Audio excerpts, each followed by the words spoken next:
तो सर पाकिस्तान की जो यूथ है जो कि 70% पाकिस्तान को रिप्रेजेंट कर रही है, सेक्सुअल आउटबर्स्ट नज़र आ रहा है।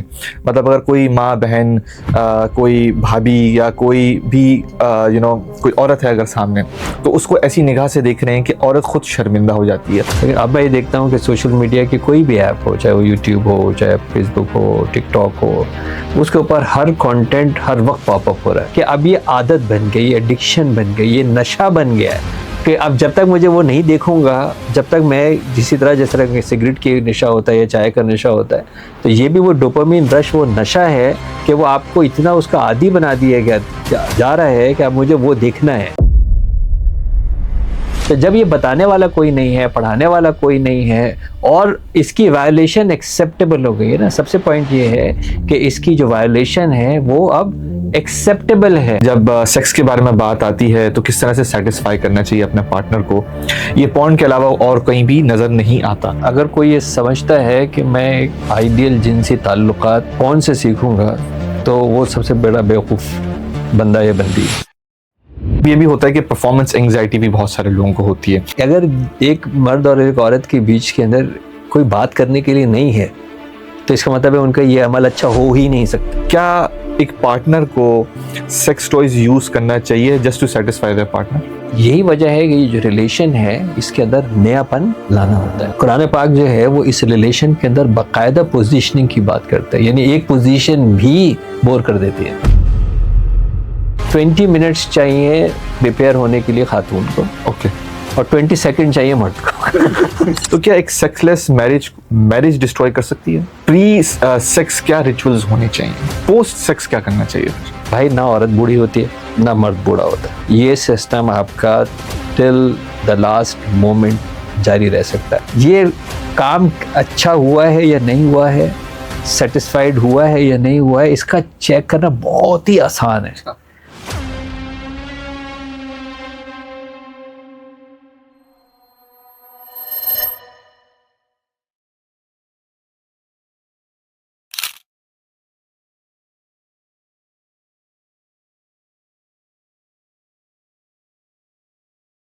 आज मैं मौजूद हूँ ट्रांसफॉर्मेशन वेलनेस क्लिनिक्स में।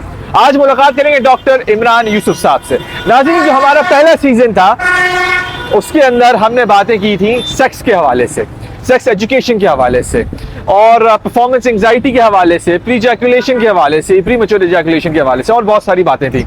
बट कुछ एडवांस बातें भी होना ज़रूरी हैं। गुड सेक्स किस तरह से किया जाता है, और क्या सेक्सुअल जो टॉयज हैं उसको सही इस्तेमाल करना चाहिए है कि नहीं करना चाहिए है, सप्लीमेंट्स जो खाते हैं उसके नुकसानात क्या क्या होते हैं, और बहुत सारी चीज़ें। अगर आपने पहला एपिसोड देखा है तो बहुत अच्छी बात है, नहीं देखा है तो वो जाके देखें पहले। और अगर आप 18 साल से अबव हैं तो ही देखें, 18 साल से नीचे तो बराए मेहरबानी दूसरी वीडियोस देखें। चले आए मिलते हैं डॉक्टर इमरान यूसुफ साहब से।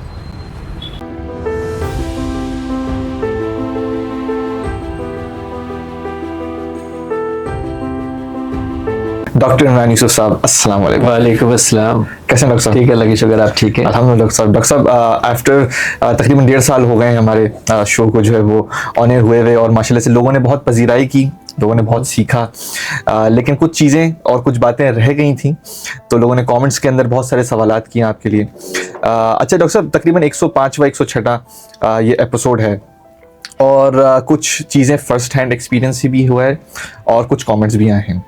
तो सर पाकिस्तान की जो यूथ है जो कि 70% पाकिस्तान को रिप्रेजेंट कर रही है, सेक्सुअल आउटबर्स्ट नज़र आ रहा है। मतलब अगर कोई माँ बहन, कोई भाभी या कोई भी कोई औरत है अगर सामने, तो उसको ऐसी निगाह से देख रहे हैं कि औरत खुद शर्मिंदा हो जाती है और वो साइड में चली जाती है। अच्छा, कोई भी कपड़े पहने हुए, वो मेंटालिटी की बात आ जाती है कि जी वो आपने बुर्का पहना हुआ है, नहीं पहना हुआ। तो डॉक्टर साहब ऐसा क्यों है? मतलब हमारी कहना तो नहीं चाहिए, हमारी ठरक ख़त्म नहीं हो रही है हमारी अवाम की, ये क्या मसला क्या है ऐसा? देखिए, अगर आप ये कहें कि सर जो बारिश का पानी है वो हम निकाल निकाल के थक गए हैं, लेकिन पानी जो है वो आए चला जा रहा है, तो इसका मतलब ये है कि बारिश रुकी नहीं है। सही, ऐसे ही है ना, जब तक बारिश आती रहेगी बारिश का पानी आता रहेगा।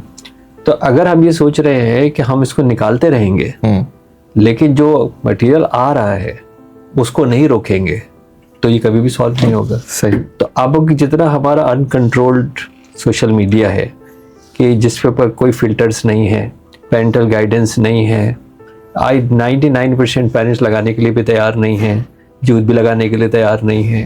तो एक टाइम के ऊपर ये होता था कि जी डिस्क्रेशन एडवाइस्ड के मैसेजेस आते थे, लेकिन अब मैं ये देखता हूँ कि सोशल मीडिया की कोई भी ऐप हो, चाहे वो यूट्यूब हो, चाहे फेसबुक हो, टिकटॉक हो, उसके ऊपर हर कंटेंट हर वक्त पॉपअप हो रहा है। बिल्कुल, बिल्कुल ऐसे ही है ना। ऐसे ही। तो अब वो कच्चे जहन से लेके और बालिग जहन तक, जब उसको ये पता है कि मेरी हर तीसरी स्क्रीन के ऊपर मैं चाहूं या ना चाहूं वो पॉपअप होगा, वो पॉपअप होगा। तो अब अंडरस्टूड है, जो चीज बार बार गिरती जाएगी वो मुझे प्रोग्राम करेगी। देखिए ना, वैसे अगर मैं कहूँ यार पानी का कतरा क्या पत्थर में सुराख कर सकता है, तो अकल कहेगी नहीं कैसे कर सकता है। लेकिन सैकड़ों जगह पे आपको ऐसे पत्थर नजर आ जाएंगे कि जहाँ पे मुस्तकिल वो कतरा कतरा गिरते गिरते पत्थर में सुराख हो चुका है ना, क्योंकि वो पानी नहीं रुक रहा। तो यहाँ पर भी यही है कि क्योंकि वो सप्लाई इतनी ज़्यादा आ गई है, इतनी ज़्यादा आ गई है। दूसरी तरफ एक और जो एक अलमिया हुआ हमारे साथ, वो ये था कि ये जो मोनेटाइजेशन की दौड़ लगी, तो उन्होंने कहा कि जी अगर आप इससे पैसे भी कमा सकते हैं, है ना, इस तरह की चीज़ें आई कि जी आप डिजिटल मीडिया, सोशल मीडिया से पैसे कमा सकते हैं। तो इसका मतलब यहाँ कोई कंटेंट लगाएंगे, उस कंटेंट को जितने ज़्यादा लोग देखेंगे, जितने लोग ज़्यादा इंगेज होंगे, उसी हिसाब से फिर वो उसके ऊपर एडवर्टाइजिंग करेंगे और उसके ऊपर चंद टके आपको जो है वो उन पैसों में से आपको दे देंगे। बिल्कुल। अब ये एक वो दौड़ लगी जिसमें लोगों को ये समझ में आया, पर्टिकुलरली जिस यूथ की आप बात कर रहे हैं 70% की, कि उन्होंने क्या किया यार इसके अंदर मज़ा भी आता है, इसके अंदर पैसे भी जो है वो मिल सकते हैं, और दूसरी वो जो एक थ्रिल का उस उम्र के अंदर एक शौक होता है ना कि एक थ्रिल होना चाहिए, वो सेटिस्फेक्शन भी उनको वो मिल रही होती है। अच्छा। तो वो जब उसको उसका अब आप सोचिए मॉनेटरी बेनिफिट भी हो जाए, बिल्कुल सही बात। ऐसे ही है ना। तो उसने वो रुकना क्यों है, उसने उससे और ज्यादा करना है, और ज्यादा करना है। तो अब वो एक ऐसी दौड़ लगी, अच्छा कंटेंट आपको पता पुराना हो जाता है, तो कहता और नया क्या करे, और नया क्या करे, और उल्टी सीधी क्या हरकत करे।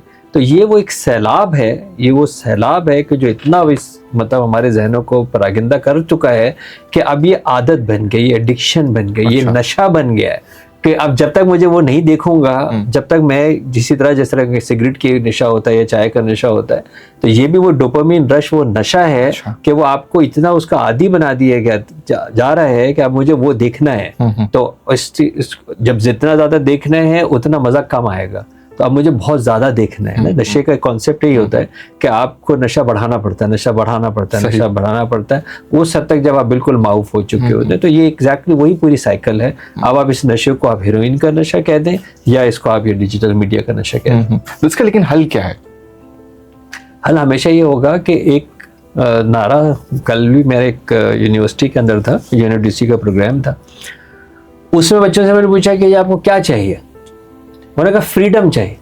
अच्छा, ये सबसे ज्यादा धोखे देने वाला जो नारा है ना, वो है फ्रीडम। अच्छा। सबसे बड़ा धोखा देने वाला है फ्रीडम, कि हमें फ्रीडम चाहिए। फ्रीडम का मतलब ये है इनके जहन में, हमारे जहन में, कि जो हमारे दिल चाहे करें। इंसान के ऊपर कानून लागू होता है, इंसान के ऊपर दुनिया और आखिरत का कानून लागू होता है। मैं नहीं कर सकता जो मेरा दिल चाहे। मुझे अपनी एनवायरनमेंट में, अपनी कॉन्टेक्स्ट के अंदर कुछ रिटन और कुछ इम्प्लाइड रूल्स हैं जो मुझे फॉलो करने हैं। सही। हर हाल में मुझे फॉलो करने। तो इंसान ना तो आज़ाद पैदा हुआ है, ना वो आज़ाद रहेगा। उसका काम है कि वो सरेंडर करे अपने रब के आगे। ये उसका काम है कि वो सरेंडर करे रब के आगे। इंसान अपनी मर्जी की जिंदगी नहीं जी सकता है। उसके लिए ये गाइडलाइन यही है कि ये जो ट्रांजिट पीरियड दुनिया के अंदर है, इसके अंदर आपको अल्लाह की रजा की जिंदगी गुजारनी, अपनी नहीं। सही। अपनी नहीं। मेरा कब दिल चाह रहा है कि मैं नमाज पढ़ने जाऊं, मेरा कब दिल चाह रहा है कि मैं सुबह फजर में उठूं, मेरा कब दिल चाह रहा है कि मैं निकाह के रिश्ते में जाऊं, मेरा कब दिल चाह रहा है कि मैं जो है वो इज्जत की निगाह से देखूं। मेरा तो बिल्कुल दिल नहीं चाह रहा है ये सारा काम। मेरा तो सारा बिल्कुल ऑपोजिट चाह रहा है। मेरा दिल चाह रहा है कि मैं सारी रात लगा रहा हूँ, जिसके साथ दिल चाहे लगा रहा हूँ, ये तो मेरा दिल चाह रहा है। लेकिन मेरे ऊपर एक पाबंदी है ना, एक कानून की पाबंदी है। सही। अब अनफॉर्चुनेटली क्या हुआ कि ये जो कानून की पाबंदी दुनियावी थी, ये दुनिया ने उठानी शुरू कर दी। सही है। ठीक है। अगर आप मगरिब से जब इसका आगाज हुआ तो उन्होंने कहा कि निकाह की क्या जरूरत है, ऐसे ही रह लें। वो ऐसे ही रहने शुरू हो गए। ठीक है। बच्चे पैदा करने के लिए निकाह की क्या जरूरत है, बच्चे भी उन्होंने पहले जो है वो शुरू कर दिए। फिर उसके बाद वो और मजीद आगे बढ़े, उन्होंने कहा इसी के साथ रहने की क्या जरूरत है, मल्टीपल क्यों नहीं रह लें। फिर और आगे बढ़ना शुरू हुए तो उन्होंने कहा कि यार अब अपनी सेम जीन्स के साथ रहने की क्या जरूरत है, मैं तो किसी और के साथ भी रह सकता हूँ। यानी आपको उस सोर्स से और उस कमिटमेंट से हटाते चले गए। उन्होंने कहा यही चीज तो वैसे ही मिलती है। आज मेजॉरिटी मेजॉरिटी जो है वो हमें याद है बचपन के अंदर जो पूछते थे क्या बनोगे, तो कोई कहता था जी डॉक्टर बनूंगा, इंजीनियर बनूंगा। लेकिन बहुत सारे बच्चे हमारे जैसे होते थे जो कहते थे दूल्हा बनूंगा। आप 70% बच्चों की आप बात कर रहे हैं ना, आप जाके पूछ लीजिए, मेजॉरिटी ये कहेगी हमें नहीं बनना दूल्हा। अच्छा, क्या क्यों बनूं दूल्हा, क्यों मैं कमिटमेंट करूं, मुझे क्या हासिल होगा? ऐसे ही है ना, मेरी अपनी स्पेस, मेरी अपनी लाइफ, मेरी अपनी अयाशी। हाँ। ठीक है ना। और आपको जिनसी ताल्लुक की बात कर रहे हैं ना, जिसके लिए मैं इतना बड़ा झंझट क्यों पालूं, ये तो मुझे वैसे ही मिल जाएगी या मिल जाएगा, तो फिर मुझे क्या जरूरत है ये करने की। तो यही माशरा जो मगरिब का था, उसने बताया कि जी आपको इस चक्कर में पड़ने की जरूरत नहीं है। जब आपका दिल चाहे जानवरों की तरह आप अपनी ख्वाहिश पूरी कर लीजिएगा। आपको क्या जरूरत है सब झंझट पालने की। यही सारा सलाह हमारे यहाँ आ गया। तो अब वो ये कह रहा है कि जी मैं ये देखता हूँ, मैं चार्ज करता हूँ, उसका नेक्स्ट स्टेप क्या होगा, उसने अप्लाई करना होगा ना कहीं। सही बात है, बिल्कुल। ऐसा ही है ना, जो कंटेंट मैंने देखा और जिस कंटेंट के बाद मेरा सर पे सवार हुआ है, वो मैं कहीं ना कहीं अप्लाई करूंगा। और वो इतना अवेलेबल है और इतनी आसानी से अवेलेबल है, तो फिर जाहिर है मैं क्या करूंगा, मैं जाके उसको अप्लाई करने शुरू कर दूंगा। तो उसके बाद जब वो कहता है जब इतनी इजी अवेलेबिलिटी है, तो फिर मुझे क्या जरूरत है निकाह करने की और शादी करने की और अपने आप को काबू में रखने की और अपने बिहेवियर रखने की, मुझे क्या जरूरत है? ठीक है, यानी कि सीखने की जरूरत है, बहुत सारी चीजें सीखने की जरूरत है आपको, मतलब बाउंड्रीज सेट करने की जरूरत है, जो इस्लाम आपको कहता है। देखिए हर चीज के लिए इस्लाम आपको कहेगा ना, रास्ता देना है, ये इस्लाम आपको बताएगा, कब खाना है, कितना खाना है, किस तरह खाना है, ये पाबंदी है ना हमारे ऊपर, राइट। तो ये जो ताल्लुकात हैं इसकी भी एक पाबंदी है कि ये पाबंदी आपको रखनी है, कब आपको इसको इस्तेमाल करना है, ये पाबंदी है ना। तो जब ये बताने वाला कोई नहीं है, पढ़ाने वाला कोई नहीं है और इसकी वायलेशन एक्सेप्टेबल हो गई है ना, सबसे पॉइंट ये है कि इसकी जो वायलेशन है वो अब एक्सेप्टेबल है, अब माशरे के अंदर ये एक्सेप्टेबल है, राइट। ऑब्वियसली हम उस जमाने के हैं कि जब वीसीआर इलीगल होता था। सही है, मैं अब बात कर रहा हूँ 70s के, राइट। वीसीआर इलीगल होता था, जो लोग कभी मिडिल ईस्ट चले गए वो एक छुप के एक वीसीआर ले आए, वो भी 3 कैसेटों वाला एक वीसीआर होता था। उस वीसीआर के ऊपर उस जमाने में इंडिया की फिल्में जो है वो आती थी। घर के अंदर एक बंदे की सिर्फ ड्यूटी होती थी कि वो उस वीसीआर के साथ बैठा होता था। और वो छोटे कद का रखा जाता था ताकि स्क्रीन जो है वो डिस्टर्ब ना हो, क्योंकि एक टीवी और सब लोग देख रहे हैं। उसका काम सिर्फ ये था कि कोई भी सॉन्ग आया उसने जल्दी से उसको स्टॉप करना, क्योंकि रिमोट भी नहीं होता था, फास्ट फॉरवर्ड का भी कोई ऑप्शन नहीं होता था, वो आपको मैनुअल प्रेस करना होता था, उसको आगे बढ़ाना होता था। अच्छा, ठीक है।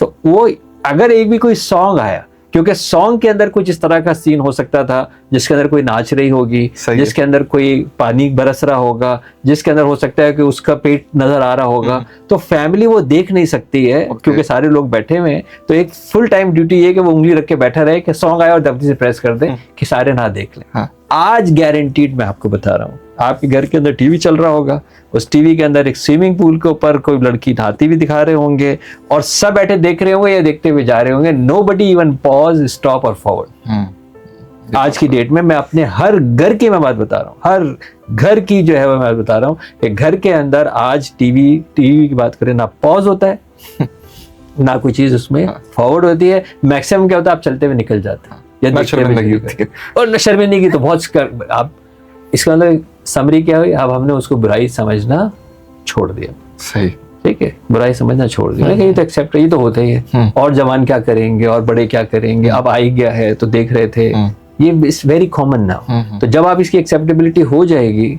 तो फिर आप देखिए काबू तो जब मैं किसी चीज करूंगा जब कोई चीज बुरा समझा। बात है, बिल्कुल। अगर मैं किसी चीज को बुरा ही नहीं समझ रहा तो फिर मैं उसको अच्छा करने की कोशिश ही करूंगा। तो अब हम इस चीज को बुरा नहीं समझते। ठीक है। अच्छा डॉक्टर साहब, रिसोर्सेज भी हमारे पास अवेलेबल नहीं होते हैं जब सेक्स के बारे में बात आती है, तो किस तरह से सेटिस्फाई करना चाहिए अपने पार्टनर को, ये पॉर्न के अलावा और कहीं भी नजर नहीं आता। ऐसा क्यों है? ऐसा क्या पब्लिकली अवेलेबल नहीं है? क्या ऐसे रिसोर्सेज होते हैं या ऐसा है कि सच में रिसोर्सेज बिल्कुल भी नहीं होते? देखिए, सबसे पहली बात तो ये है कि अगर कोई ये समझता है कि मैं एक आइडियल जिनसी ताल्लुकात फोन से सीखूंगा तो वो सबसे बड़ा बेवकूफ़ बंदा या बंदी है। सही है, क्योंकि वहाँ पे एक एक्ट है, एक एक्टिंग है, अननेचुरल है, स्टीरॉइड्स के थ्रू जो है वो उनकी इरेक्शंस दिखाई जाती हैं और वो जो प्रोलॉन्ग है वो घंटों की कट पेस्ट होके आपको वो दिखाया जा रहा होता है। नेचुरली ऐसी कोई चीज़ नहीं होती है, ठीक है, कि इस तरह की कोई चीज़ हो। अलावा इसके कि किसी ने ड्रग्स ले ली हो और उसको पता ही नहीं कि वो क्या कर रहा है। सही, हाँ, कहेंगे मैं तो फजूल एक्सरसाइज कर रहा है वो। ओके, तो एक तो porn is not for learning this education. ठीक है, वेरी क्लियर है कि पोर्न से आप नहीं सीख सकते हैं कुछ भी, राइट। उससे आप एक्साइट हो सकते हैं मैक्सिमम, दैट्स इट। इस तरह की तालीम के ख़ास तौर से जब से ये डिजिटल मीडिया आए हैं, बहुत सारे चैनल्स अवेलेबल हैं जहां हमारी तरह के डॉक्टर्स, जहां हमारी तरह के सेक्स थेरेपिस्ट बैठे होते हैं और वही बात बता रहे होते हैं। ओके। लेकिन वहाँ लोग जाना पसंद नहीं करते क्योंकि वहाँ कोई मसाला नहीं है। ऐसे ही ना, वहाँ कोई मसाला नहीं है, कोई मज़े नहीं है, कोई फजूल किस्म के, वहाँ कोई जो है वो लड़का लड़की की आईडी बना के फजूल किस्म की बात जो है वो नहीं डाल रहा, जिसके नीचे 2-4 हज़ार फजूल किस्म के जो है वो कमेंट्स आए। तो नॉर्मली क्या होता है कि वो इतना अट्रैक्टिव किस्म का एक बनाते हैं, वहाँ डालते हैं, वहाँ कुछ भी नहीं है, मतलब वहाँ सिर्फ एक फजूल किस्म का मतलब मज़े लेने के लिए लोग जाते हैं। लेकिन जो जेन्युइन लोग हैं वो डॉक्टर्स के पास जाएंगे ना। बिल्कुल सही बात। लेकिन अगर मुझे कोई चीज़ सीखनी है, मुझे जानना है, तो फिर मुझे वो चैनल्स देखने होंगे जो कि मेडिकल चैनल्स हैं। ओके। क्योंकि वो लोग हैं कि जो कि सर्टिफाइड लोग हैं, उन्होंने इसी के अंदर जो है वो उनकी एजुकेशन प्रैक्टिस इसी के अंदर है। अलावा इसके कि मैं ये ज़ाती तौर पर समझता हूँ कि हमारे स्कूल्स में, हमारे कॉलेजेस में हमें उनकी उम्र के हिसाब से, उनकी जहनी उम्र के हिसाब से ये तालीम हमें देनी चाहिए।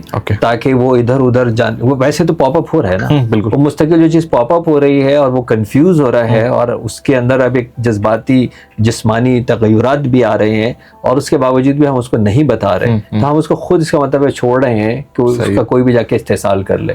फिर वो एक्सप्लॉइट हो जाते हैं बच्चे बच्चियाँ, और ऑब्वियसली वो एक ट्रॉमेटिक उनकी लाइफ होती है और लाइफ के बाद वो कभी भी सेट नहीं होते जब तक उसको हील ना करा लें। शादी के बाद भी यही होता है कि उनकी एक लाइफ जो है उसके साथ वो ट्रॉमा अटैच है। अब वो ट्रॉमा, आपके फ़ोन के अंदर एक वायरस आ गया, ठीक है, अब वो वायरस का लेवल या मेलवेयर का लेवल जो है वो ट्रोजन का लेवल वो कम था, एक ना एक दिन तो उसने आपके फ़ोन को ब्लॉक करना ही करना है। सही बात, बिल्कुल ऐसे ही है ना। बाज़ क्या होता है, आप उस वक्त तक पहुँचते जब उन्हें कहते हैं कि भाई अगर मैं पूरी भी फॉर्मेट कर लूँ तो भी 40% तो डेड हो चुका है। बिल्कुल तो ऐसे है। तो इसीलिए उससे बचने के लिए वालिदैन की ये सबसे पहली जिम्मेदारी है, असातिज़ा की उसके बाद जिम्मेदारी है, सही, और उसके बाद वो लोग जो माशरे के अंदर कॉन्फिडेंटली बात कर सकते हैं, समझा सकते हैं, ये उनकी जिम्मेदारी है कि हर स्टेज के ऊपर उनकी जहनी उम्र के हिसाब से उनको इसको ज़रूर आगाह करें। ठीक ठीक। अच्छा डॉक्टर साहब, ये भी होता है कि परफॉर्मेंस एंग्जाइटी भी बहुत सारे लोगों को होती है, तो उस पे वो किस तरह से कम्युनिकेट करें अपने पार्टनर से कि मुझे परेशानी आ रही है वो, या किस तरह से ओवरकम करें? देखिए, एंग्जाइटी एक प्रेशर है, ठीक है, वो एक स्ट्रेस को क्रिएट करता है। ओके। और उसका सबसे पहले काम होता है कि वो जो होती हुई चीज़ है उसको रोक दे। अच्छा, होती हुई चीज़ को रोक दे ना। बिल्कुल ऐसा ही है कि अगर एक पानी के अंदर से एक जो है पाइप में से पानी जा रहा है और मैं उसके ऊपर पैर रख दूंगा तो पानी ने रुकना है। बिल्कुल ठीक है। या पाइप ने हिलना है या उसके अंदर कोई मतलब इर्ताश आना है क्योंकि मैंने पैर रख दिया है। ये पैर क्या है? ये एंग्जाइटी है, ये वो स्ट्रेस है। अच्छा। हमारे पास इतने सारे जो है वो केसेस जो फॉरवर्ड किए जाते हैं गायनेकोलॉजिस्ट से और इवन यूरोलॉजिस्ट से भी फर्टिलिटी के ऊपर। उसके अंदर मेजर चीज़ हम ये फाइंड आउट करते हैं कि जब उनके सिस्टम सही हैं तो क्या चीज़ रुकी हुई है? Pressure, anxiety. होना है, बच्चा होना चाहिए, बच्चा होना चाहिए। इसीलिए नहीं हो रहा कि आपने अपने ऊपर इतना सवार कर लिया है कि होना चाहिए। इसकी बहुत कॉमन एग्जांपल्स हम तकरीबन सारे जो एक्सपीरियंस कर चुके हैं। वो एग्जाम एंग्जाइटी से अगर हम रिलेट करें, बहुत सारे बच्चे वो अपने एग्जाम्स को अपने ऊपर इतना हावी कर लेते हैं कि रात को भी पढ़ रहे होते हैं, सुबह भी पढ़ रहे होते हैं, क्लास से जाने से पहले भी पढ़ रहे होते हैं, पेपर सामने आता है ब्लैंक हो जाता है। सही बात। क्योंकि वो एंग्जाइटी है कि वो डिलीवर ही नहीं कर पाते अब। ओके। यानी इतना उन्होंने अपने ऊपर तारी कर लिया कि अब जो उनको आता भी है वो भी नहीं कर पा रहे। तो एंग्जाइटी जो है, ये जो प्रेशर है, जो परफॉर्मेंस है, कोई भी परफॉर्मेंस हो, आप चाहे आपकी ये सेक्सुअल परफॉर्मेंस बिस्तर के ऊपर हो या आपको कोई प्रेजेंटेशन देनी हो, ये सेम वही है कि जब मुझे ऊपर कोई प्रेशर आएगा मैं एंग्शियस होऊंगा। जब मैं एंग्शियस होऊंगा तो मैं वो परफॉर्म नहीं कर पाऊंगा। इसका सबसे बड़ा आसान ये है कि जिस टाइम के ऊपर आपको ये सवार हो रहा हो एंग्जाइटी, उस वक्त ना करें। अच्छा। उसे कोई फायदा ही नहीं होगा। सही। उसे कोई फायदा ही नहीं होगा। सबसे पहले तो आप इसको रिलैक्स मोड में चले जाएं। रिलैक्स मोड करने का तरीका बहुत आसान है। असल में हम लोग क्या समझते हैं कि ये सारा काम जो है ना, ये सिर्फ दखूल का है। ये तो दखूल तो अंजाम है। आगाज नहीं है, ये अंजाम है। उस आगाज से उस अंजाम का जो सफर है ना, उसको आपको एंजॉय करना है, उसको आपने रिलैक्स करना है। आप कोई मूवी लगा दें, आप कोई फिल्म लगा दें, गाने लगा दें, एनवायरनमेंट कर दें, और दुनिया की कोई 100 बातें होनी चाहिए ना आपके पास करने के लिए। देखिए, अगर एक मर्द और एक औरत के बीच के अंदर कोई बात करने के लिए नहीं है तो इसका मतलब है उनका ये अमल अच्छा हो ही नहीं सकता। अच्छा, हो ही नहीं सकता। ओके। क्योंकि इंसान वो वाहिद मखलूक है जो कि रिप्रोडक्टिव ऑर्गन्स रखती है, जिसको अपनी जिस्मानी आसूदगी के लिए ज़हनी आसूदगी ज़रूरी है। सही। हम ये घास पत्ते इस तरह तो नहीं खा सकते, जानवर खा सकते हैं, हम तो नहीं खा सकते। सही बात। ठीक है ना, लेकिन हम जब इसको खूब डेकोर करके सामने रख लेते तो हम कहते हैं सैलेड है। ये घास पत्ते थे। इसको कन्वर्ट करने से मुझे क्या हुआ, मेरी ज़हनी आसूदगी हुई। ओके। इसी तरह मेरी नींद 6x6 का मेरा बिस्तर है, लेकिन कितने कारनामे अंजाम देते हैं, बेड से लेके, बेडशीट से लेके, सिल्क से लेके, पर्दों से लेके, लाइट, फ्रेग्रेंस, फलाना। क्यों? कि इसका मतलब मुझे ज़हनी आसूदगी चाहिए। तो जिनसी ताल्लुकात के अंदर भी मुझे ज़हनी आसूदगी चाहिए। मोस्ट वाइटल ऑर्गन जो आपके इस पूरी साइकिल का है वो दिमाग है आपका। सही। वो जेनिटल्स नहीं है, वो आपका दिमाग है। तो मुझे कब आएगी ज़हनी आसूदगी? जब मैं कम्युनिकेट करूंगा। Communication is not only necessary, मतलब मैं ज़बान से बात करता हूँ, वर्बल एंड नॉन वर्बल। मेरा जिस्म बोलता है, मेरा हाथ बोलता है, मेरा टच बोलता है, मेरा मसाज बोलता है, मेरा लम्स बोलता है, तभी मुझे लग रहा है कि हम आपस में कोई कनेक्ट हो रहे हैं। सही। और उसके बाद वो कनेक्शन की पीक आती है जिसका अंजाम ये होता है, राइट? अगर मेरे पास अगर कोई बात करने के लिए कुछ नहीं है तो आप फॉरगेट इट। वो आपकी थकन तो हो सकती है कि उतर जाए, वो हो सकता है कि आप जो है वो फारिग हो जाएं, लेकिन वो जो सेटिस्फेक्शन है, जो मजा है, जो क्वालिटी है, वो नहीं हो सकती। क्योंकि आपको बात ही करने के लिए कुछ नहीं है। ठीक ठीक। अच्छा डॉक्टर साहब, कुछ लोग जो है वो सप्लीमेंट्स भी लेते हैं, तो आप उन लोगों को क्या कहेंगे कि सप्लीमेंट्स लेना कितना नुकसानदेह हो सकता है, फिजिकली भी और मेंटली भी? देखिए, अगर हमने जब इस तरह के हमारे पास प्रॉब्लम आता है, खासतौर से मर्दों के ऊपर, तो हमें सिर्फ देखना है कि ब्लड फ्लो वहां तक पहुंचना है ना। हमारे मर्दाना वजू के अंदर कोई हड्डी नहीं है। दौरान खून आता है, उससे वो सख्ती आती है, दौरान खून वापस जाता है, सख्ती खत्म हो जाती है। ठीक है। अब अगर उसको कोई ऐसी बीमारी है जिसके अंदर उसको खून पतला करने की दवाइयाँ लेनी है, ओके, ठीक है, फॉर एग्जाम्पल उसको अगर हार्ट की कोई बीमारी है तो उसके अंदर हमें मालूम है कि उसको एक खून पतला करने की दवाई देनी पड़ेगी। सही है। जब खून पतला होगा तो एक तो पहले खून कम जा रहा है और जो जा रहा है वो भी आधा पानी जा रहा है, तो इसका मतलब है कि उसको प्रॉब्लम आएगी। बिल्कुल। इसी तरह अगर डायबिटीज़ है तो डायबिटीज़ के अंदर आपको पता है कि जो खून की नालियाँ हैं वो सिकुड़ जाती है शुगर की वजह से, तो अब वो खून का फ्लो वहाँ पे नहीं जा रहा, ये मतलब एक प्रॉब्लम हो सकता है।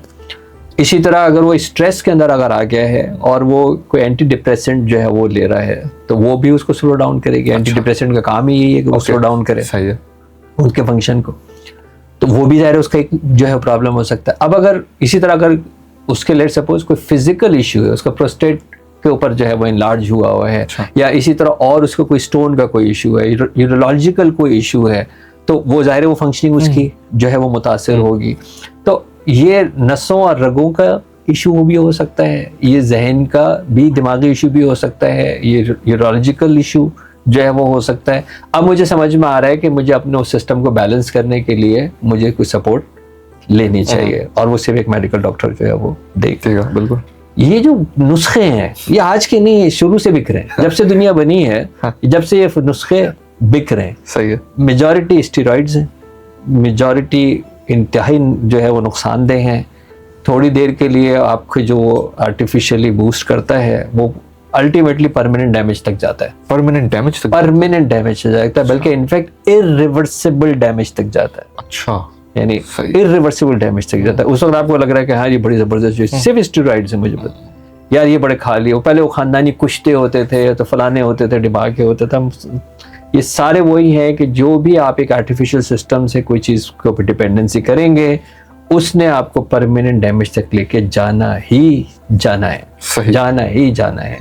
ये जिस तरह के ये बाजार में आते हैं, यार ये इस चीज़ के लिए बहुत अच्छा है, तो ये इस चीज़ के लिए बहुत अच्छा है, ये चीज़ के लिए बहुत अच्छा है, ये सिर्फ आपकी बॉडी एनालाइज करने के बाद एक मेडिकल डॉक्टर बता सकता है कि आपको ये सपोर्ट की फ़िलहाल ज़रूरत है भैया या जो है वो नहीं है।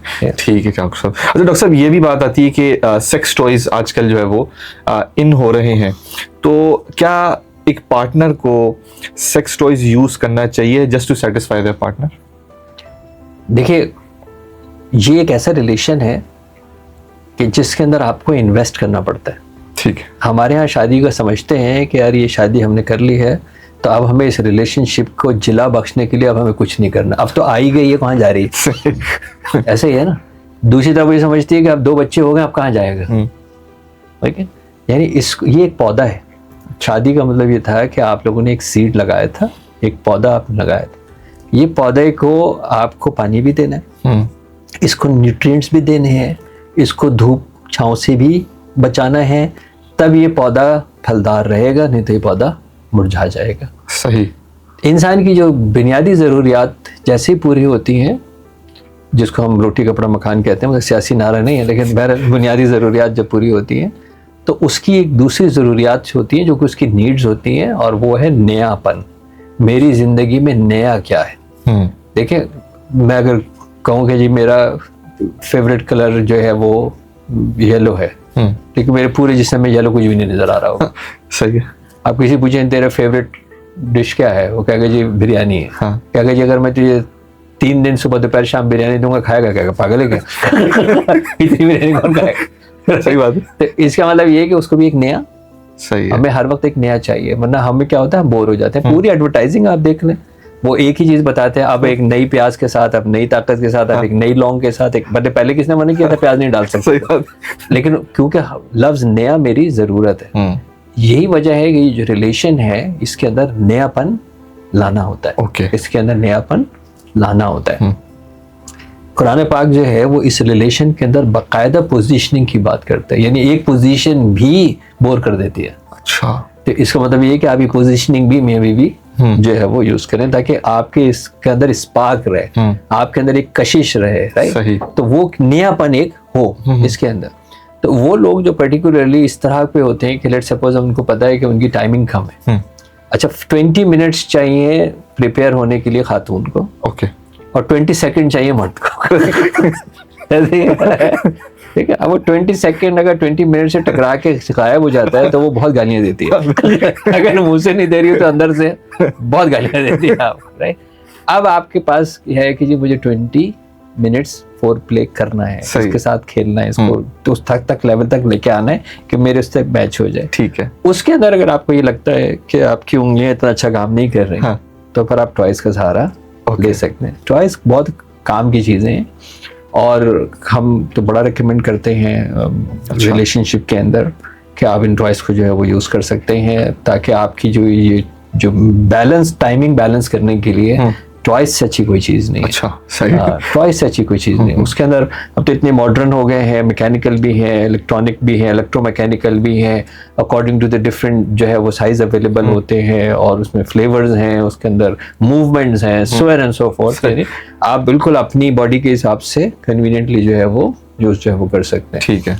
हस्बैंड वाइफ अगर इतनी अच्छी कम्युनिकेशन उनकी हो गई है, और वो अगर एक दूसरे के ऊपर रब टॉयज जो है वो यूज करते हैं, बहुत स्पार्क। अच्छा, ओके। बहुत स्पार्क। लेकिन उसके लिए एक अंडरस्टैंडिंग होना, एक कम्युनिकेशन होना, ये जो है वो जरूरी है। लेकिन बहरहाल ये इसको यूज करने में कोई ममानियत नहीं है। अच्छा, ठीक है। अच्छा डॉक्टर साहब, ये वाली बात भी होती है कि बहुत सारे मैरिजेस के अंदर सेक्स भी नहीं होता, मतलब एक सेक्सलेस मैरिज है, तो क्या एक सेक्सलेस मैरिज डिस्ट्रॉय कर सकती है? देखिए, बिल्कुल करेगी। ओके। पहले तो आप ये बात समझ लीजिए कि ये इस जिस्म की जरूरत है। ओके। ग़िज़ा की तरह ये भी एक जिस्म की ज़रूरत है। अगर आपके सामने, जैसे हमारी बहुत सारी बीमारियां हमारे पास आते हैं, बुलिमिया के आते हैं, एनोरेक्सिया के आते हैं। अच्छा। कहते हैं जी इसको भूख नहीं लगती, बीमारी है, ये बहुत ज़्यादा खाता है, बीमारी है, यानी ये भी बीमारी है, वो भी बीमारी है, राइट? मुझे भूख लगना ज़रूरी है। ठीक है। इसी तरह मेरे जो जिस्म की नशोनुमा है, उसके अंदर ये जो मेरी जिनसी ख्वाहिश है, ये एक नेचुरल है। अगर कोई कहता है कि मुझे होती ही नहीं है, तो ये इशू है। ओके। उसको मैं डील किस तरह करता हूँ, एक सेपरेट इशू है ना। भाई मेरे पास पार्टनर नहीं है तो मैं क्या करूँ, ये एक डिफरेंट इशू है। मतलब मैं ये कह रहा हूँ कि जी, मैं कब कह रहा हूँ कि यार मुझे भूख लगी थी तो इसलिए मैंने छीन के खा लूंगा। आप छीन के नहीं खा सकते, लेकिन भूख नहीं लग रही, ये इशू है। ओके, सही है। ये इशू है। इसी तरह ये अगर मैरिज इस तरह की है कि जिसके अंदर ये रिलेशन खत्म हो गया, तो ये इशू है। ओके। ये इशू है, ये दूरी का बाइस बनेगा। अच्छा। ये ज़हनी दूरी का भी बाइस बनेगा। जिस्मानी दूरी तो हो ही चुकी है क्योंकि आप लोग एक साथ नहीं हो, लेकिन ये जज्बाती दूरी का भी बाइस बनेगा, ये ज़हनी दूरी का बाइस बनेगा, चिड़चिड़ापन आएगा। और घर में जिस तरह बाकी फर्नीचर रखा हुआ है, इसी तरह मतलब आप एक डेड लोग जो है वो रह रहे होंगे। तो रिलेशनशिप बहुत दफ़ा डेड और स्टक इसलिए होते हैं कि इनके बीच के अंदर ये जो ताल्लुक है ये ख़त्म हो चुका होता है या बहुत कम हो चुका होता है। ठीक है। अच्छा डॉक्टर साहब, पिछले एपिसोड के अंदर हमने बात की थी मेनोपॉज के बारे में। अच्छा, एंड्रोपॉज भी कोई चीज है मर्दों के साथ जो होती है, इसके बारे में जरा बताएं। असल में मैंने आपको कहा था ना कि कुछ नया लाने के लिए जरूरी है मार्केट में नया क्या बेचे। मार्केट में नया क्या बेचे ना, तो ये इसी तरह की कहानी। अच्छा, ऐसी कोई कहानी नहीं है। देखिए हमारे यहाँ अक्सर अब तो खैर खवातीन जो है वो समझदार होती जा रही है। मेनोपॉज को ये समझते थे कि बस अब खत्म हुई कहानी, ठीक है। यानी अल्लाह माफ करे, ऐसा लगता था कि अब मुझे दुनिया से जाने का वक्त आ गया। यानी मैं इसलिए पैदा हुई थी कि मैं शादी हो जाए, मेरे बच्चे पैदा हो जाए, मैंने बच्चे पैदा कर लिए, अब बच्चों का सिस्टम जो है वो ख़त्म हो गया, मेनोपॉज हो गया। अब इसका मतलब है कि मेरी ज़िंदगी का आने जाने का ख़त्म हो गया और अब मुझे कुछ नहीं करना चाहिए। और ऐसे भी मतलब जहालत हुआ करती थी कि वो अपने शौहर को भी हाथ नहीं लगाने देती। अच्छा, कि भाई अब तो ये ख़त्म हो गई कहानी। उसका नुकसान क्या था? उसका नुकसान ये है कि देखिए जो सिस्टम काम नहीं करता ना, तो फिर वो मुतासर होता है, ठीक है। आप मोटर आपकी नहीं चलेगी, गाड़ी आपकी नहीं चलेगी, बैटरी डाउन हो जाएगी, जंग आ जाएगा, कार्बन आ जाएगा, ये सारी चीज़ें आती है ना, मॉइस्चर आ गया। तो ये भी क्या होता है, जब आप सिस्टम को यूज़ नहीं करते, ड्राई हो जाता है। ओके, जब भी बहुत ज़्यादा ड्राई हो जाता है और फिर कभी आप अटेम्प्ट करने की कोशिश करते हैं और आपको पेन होता है, मैंने बराबर रहने दो भाई, ये तो भाई इसमें बहुत तकलीफ होती है, आप छोड़ दें बस अभी। अच्छा, आप छोड़ दें, वो कहाँ जाए? सही बात, ऐसे ही ना, वो कहाँ जाए? वो कहीं ना कहीं जाएगा, ऐसे ही। तो पहली बात तो ये कि वेस्ट के अंदर, मगरिब के अंदर तो मेनोपॉज के बाद खातून बहुत ज़्यादा एंजॉय करती है इस ताल्लुक को। अच्छा, वो कहती है कि फिक्र ही ख़त्म हो गई, ना मुझे कोई कंट्रासेप्शन लेना है, ना मुझे इस तरह की कोई फिक्र लेनी है, ना मुझे कोई सोचना है, राइट। तो अब तो मेरी फिक्र ही खत्म हो गई ना, तो अब मेरी फ्रीडम आ गई है, मुझे एंजॉयमेंट आ गई है। तो वो उसको बहुत ज़्यादा एंजॉय करती है, बहुत ज़्यादा एंजॉय करती है। मर्द के साथ भी ये है कि वो जैसे ही जो है वो उसकी एज इस तरह की होती है, अब तो शायद ही कोई रह गए हो, वरना हमने तो अपने घर के अंदर देखा है कि हम अब एक साथ नहीं सो सकते। भाई क्यों नहीं सो सकते? जिनके सोने की वजह से मैं दुनिया में आया, वो मतलब बल्कि हमें याद है हमारे एक दोस्त था, तो वो कहने लगा कि अब तारुफ जो है वो करा रहा था, कहने लगा कि यार मैं वो हूँ जिसने पैदा होती है अपनी माँ की गोद उजाड़ दी। मैंने कहा क्या है? कह रहा अकलौता हूँ ना। तो इस तरह के जो है वो पहले होता था, साथ नहीं बैठ सकते थे, साथ नहीं उड़ सकते थे। आई डोंट नो कौन सी फजूल किस्म की ये रसूमात थी। मियाँ बीवी को खास तौर से इस एज के अंदर, जो कि एल्डरली एज होती है, जितनी ज़्यादा एक दूसरे को ज़रूरत होती है इतनी किसी की नहीं ज़रूरत होती। फिर भी आप उनको अलग अलग खुशी में कर रहे हैं, वो क्यों नहीं साथ बैठ सकते, क्यों नहीं साथ चल सकते, सारी चीज़ें जो है वो क्यों नहीं कर सकते। तो ये भी क्या हुआ, हमें तारीख कर लिया कि यार ये एक mid life crisis. I don't know what the hell is mid life crisis. एक तरफ आप ये कह रहे हैं कि यार you are naughty when you are 40, और एक तरफ कह रहे हैं कि 40 मीन्स मिड लाइफ क्राइसिस। अब ये क्या चीज़ हो गई भाई? एक तरफ तो आप कह रहे हैं कि तुम काबू से बाहर हो गए हो, तुम 40 साल के हो गए हो, तो सब मोस्ट नॉटी हो गए, और एक तरफ कह रहे हैं अब आपका क्राइसिस शुरू हो गया है, तो आपको समझ में नहीं आ रहा, राइट। तो अब ये जो मतलब इस तरह के टर्मिनोलॉजीज बनती है, हम इसको बाय आउट करना शुरू कर देते हैं। भाई ना औरत बूढ़ी होती है, ना मर्द बूढ़ा होता है। अच्छा, ना औरत बूढ़ी होती है, ना मर्द बूढ़ा होता है।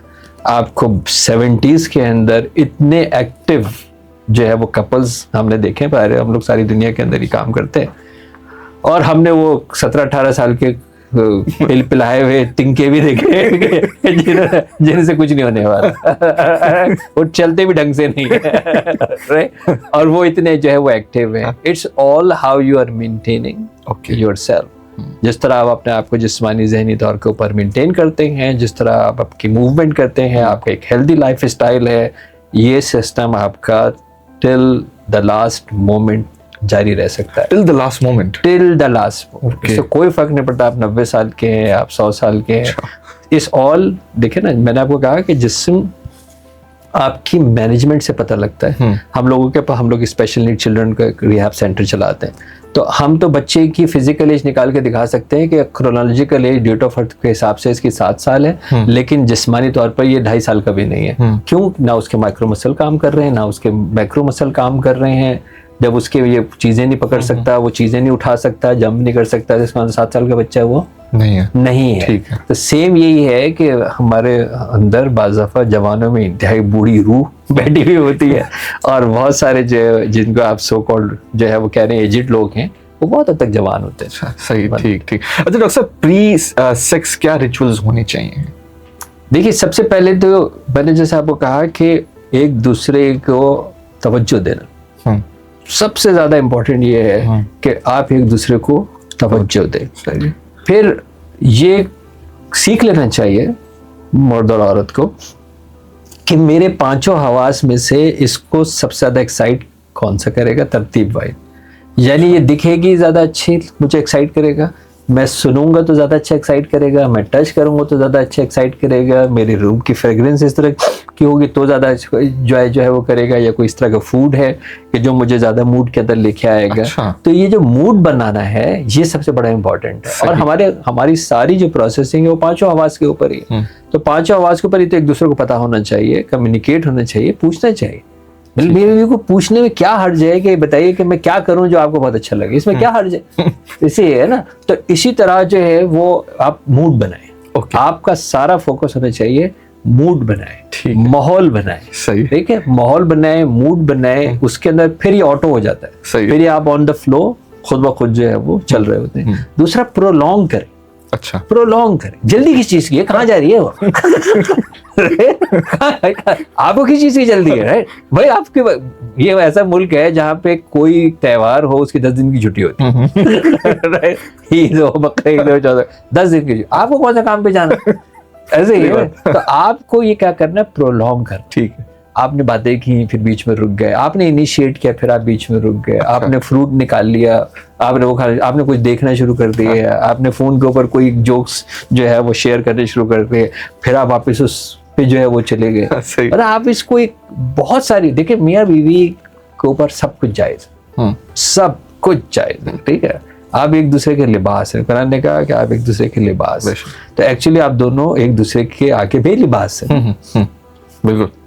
आपके लिए तो सब चीज जायज है, सब चीज जायज है। मैं आपको कह रहा हूँ, आप अपने जो है वो रूम के अंदर आप थीम्स बनाए। भाई आज की नाइट ड्रेसलेस नाइट रहेगी, सही है ना, सेमाई नेकेड रहेगी। तो कैसे है ना, हम फ्रूट खाएंगे, आधे कपड़े पहन के खाएंगे, पूरे कपड़े पहने। क्रिएट समथिंग जिसके अंदर कोई क्यूरियोसिटी हो, कोई तजस्सुस हो, कोई मजा हो। ये एंड हो जाएगा। ऐसे है ना, मतलब फारिग होना तो मिनटों की गेम है ना। इसको आपने किया, उसके बाद क्या, वो एक उधर करवट लेके सो गया, उधर करवट लेके सो गया, एक जल भुन रहा है, तो वो उसके रिलेशन आप उससे दोबारा ट्रैक नहीं करते। सही बात है, बिल्कुल दोबारा ट्रैक नहीं करते। ठीक है। अच्छा, पोस्ट सेक्स क्या करना चाहिए फिर? सबसे पहले तो ऑटो है, ये ऑटो, ये काम अच्छा हुआ है या नहीं हुआ है, सेटिस्फाइड हुआ है या नहीं हुआ है, इसका चेक करना बहुत ही आसान है। अगर आप फारिग होते ही उठ के भागे तो बेकार काम हुआ। बेकार काम। और अगर आप उसके बाद भी हट नहीं रहे तो इसका मतलब ये है कि ये अट्रैक्शन ओके बाकी है। सही। फूड के ऊपर देखना आप क्या होता है। अगर आपको जब आप चेक करते हैं आपको कोई चीज बहुत अच्छी लगी, कोई चीज बहुत अच्छी लगी, खाना खत्म हो गया, फिर भी आप क्या करते हैं, यार भाई खत्म हो गया चाट। इसका मतलब क्या है कि खाना खा चुके हैं, सब कुछ हो चुका है, पेट भर चुका है, दिल भर चुका है, लेकिन आप उसको छोड़ नहीं रहे हैं ना, नहीं रहे ना। ये भी सिंपल यही ओके, ये भी सिंपल यही है कि आपने भागना नहीं। सही। ठीक है। अच्छा, मोस्ट ऑफ द टाइम उस वक्त कम्युनिकेशन नहीं हो रही होती है, आप सिर्फ उस मोमेंट में रहते। मैं आपको पिकनिक का एक सबका वाक्य बताया तो आपके नाज़रीन इतनी बड़ी फैन फॉलोइंग है आपकी। आप लोग पिकनिक पे गए, सारे लोग पिकनिक पे जाते हैं यार, आउटसोर्स पे जाते हैं, पिकनिक पे जाते हैं। पिकनिक अगर बहुत अच्छी हुई है, बहुत ही मजा आया है आपको, राइट, पानी के अंदर नहाए हैं, खाना खाया है, जंपिंग की है, जब आप वापस आ रहे होंगे ना, अगर ये पिकनिक बहुत अच्छी हुई है, सब खामोश होंगे। नोट कर लीजिएगा, नोबडी इज टॉकिंग। अच्छा, चेक कर लीजिएगा, नोबडी इज टॉकिंग। अगर आपकी पिकनिक बाकी अच्छी एंजॉयमेंट है, कोई बात नहीं कर रहा, इसका मतलब क्या है कि वो उस मोमेंट से निकला ही नहीं है। सही। उस मोमेंट से निकला ही नहीं है, वो उसका जिस्म निकल आया है। गाड़ी में आप बैठे जा रहे हैं, आप मेजॉरिटी आप देख लीजिएगा खामोश होंगे, बिल्कुल खामोश होंगे। इसका मतलब ये है कि उन्होंने बहुत एंजॉय किया है और उस मोमेंट का जो मजा है वो अभी तक उनके ऊपर तारी है। यहाँ पे भी यही है कि बजाय इसके कि आप छुट्टे के साथ ही भागें और उसके अंदर आप होल्ड करें और बस आप पॉज करें, होल्ड करें और पॉज करें, पढ़े रहें। सही है, पढ़े रहें, ठीक है, पढ़े रहें, राइट। तो दैट इज जो करना चाहिए। अदरवाइज जो फौरी भागते हैं तो वैसे भी इंसल्टिंग है ना, वैसे भी रिजेक्शन है ना। अल्लाह माफ करे, मतलब मियाँ बीवी है ना, वो पैसों को तो नहीं लाए थे आपको, आप फौरी जो है वो भाग रहे हैं। ऐसा ही है ना। ठीक। तो ये होल्ड करना, ठीक, होल्ड करें। जाते जाते एक छोटा सा रैपिड फायर डॉक्टर साहब, best food for good sex. खाने का तो एक बड़ा सिंपल फार्मूला है, जिस्म ना मांगे खाना मत खाए। अच्छा, बड़ा सिंपल। सही। जिस्म अगर नहीं मांग रहा तो आप खाना ना खाएं। तो बहुत से लोग ये करते हैं कि यार मैं फलानी चीज़ खा लूँ, उसमें दो डिसएडवांटेज है। आपने 4 मगज खा लिए और पता नहीं 5 मगज खा लिए और बादाम खा लिए, पहले तो सब मिथ है ये। और आपको पता है कि बाय द टाइम ये आपके पेट में जाएगा, डिजॉल्व होगा, खून में बनेगा, वहाँ पहुंचेगा, बाज़ाफ़ इसमें 1 दिन भी लग जाता है। आपको लग रहा है कि अभी बस मैं बादाम खा के चला जाऊँ, दूध पी के चला जाऊँ, राइट। दूसरी तरफ ये कि आपने ऑटोमेटिकली खुद अपने ऊपर प्रेशर दे दिया कि मैंने अगर बादाम खा लिया है तो मुझे अब कुछ करना है। दूसरा इसका एक डिसएडवांटेज ये कि बाद में ये चीजें एसोसिएट हो जाती हैं। अब बादाम नहीं मिल रहा तो क्या होगा, अब दूध नहीं मिल रहा तो क्या होगा, यार तो हो ही नहीं सकता, वो दूध नहीं था। तो फूड जो है वो नीड के ऊपर है, ठीक है। कि कोई ऐसा फूड नहीं है, यकीन माने, सिवाय इस ढकोसले और बर्बादी के कोई नहीं है। आप मुझे बता देता ना, वेजिटेरियन लोगों की आबादी 1.5 अरब कैसे भाई, ऐसे ही है ना, ऐसे ही है। वो कैसे घास पत्ते खा के इतने बच्चे पैदा कहीं चला जा रहा है। अगर वाकई इतनी ताकत होती बादामों में, अच्छा चले इसको भी छोड़ दे, गरीब के इतने बच्चे क्यों हो रहे हैं भाई, उसके पास तो खाने को नहीं है।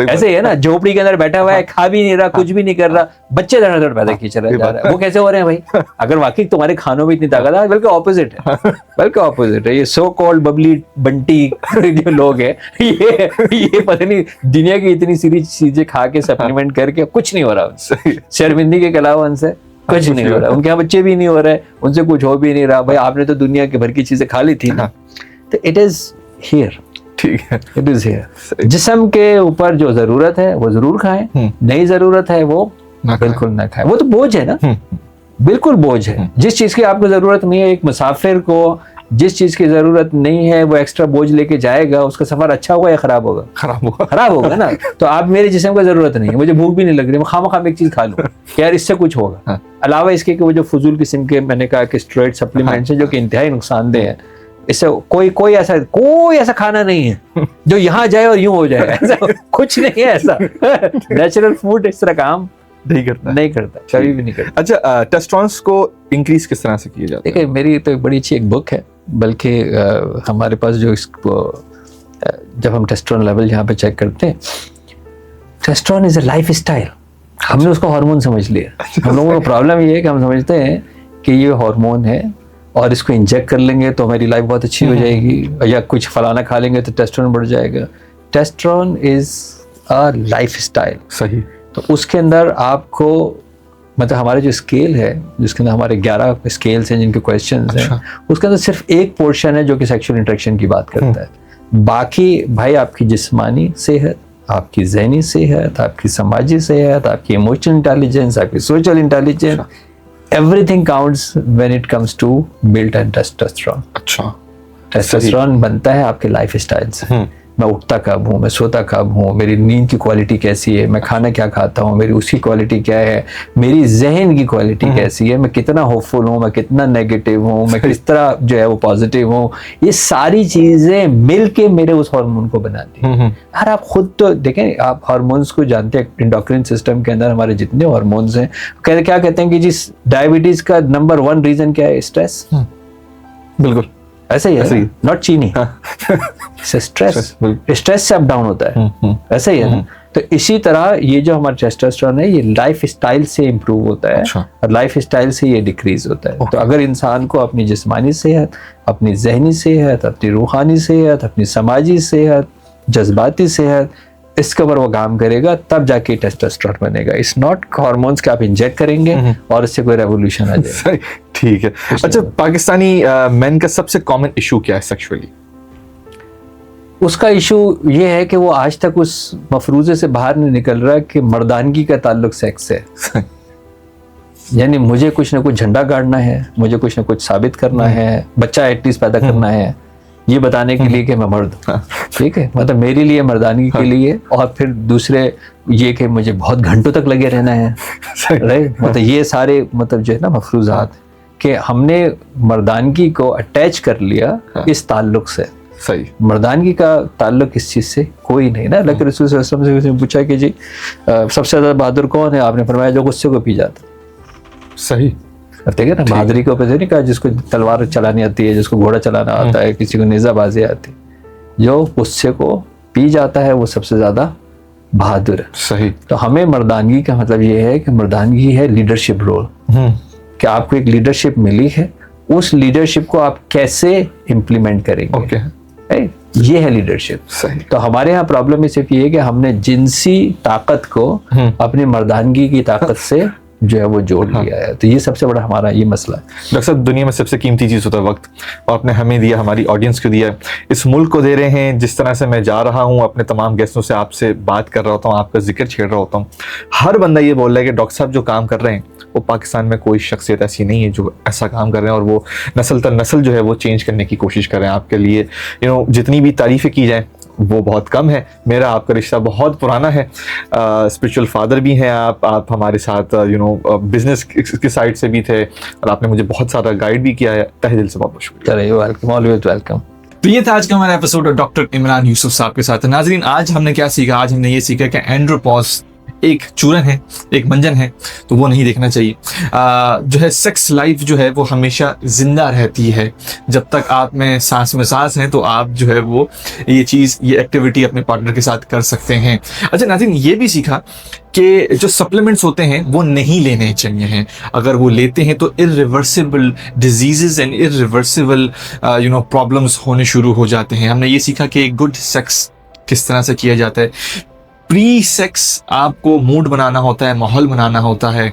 अपने पार्टनर को सेटिस्फाई करने के लिए आप टॉयज यूज़ कर सकते हैं। लिबास है आपका तो लिबास की तरह ही ट्रीट करें। बेलिबास जब हो जाते हैं तो फिर वो आपके वो मोमेंट्स होते हैं जिसको आप चेरिश करें, जिसको आप मेमोराइज करें, जिसको आप इंजॉय करें, एक्साइट करें। और जो सेक्सलेस मैरिजेस हैं वो मैरिजेस डिस्ट्रॉय भी हो जाते हैं बहुत आसानी से। आपने क्या सीखा? आपने मुझे कमेंट सेक्शन के अंदर बताना है। इसी के साथ मिलते हैं अगले यूट्यूब और टिकटॉक की वीडियो में, फेसबुक और इंस्टाग्राम पोस्ट में, ट्विटर यानी एक्स की ट्वीट्स, फिल्टर्स, लिंक्डइन की एक्टिविटीज और व्हाट्सएप की अपडेट्स। इसी के साथ हसन अंसारी साइनिंग ऑफ।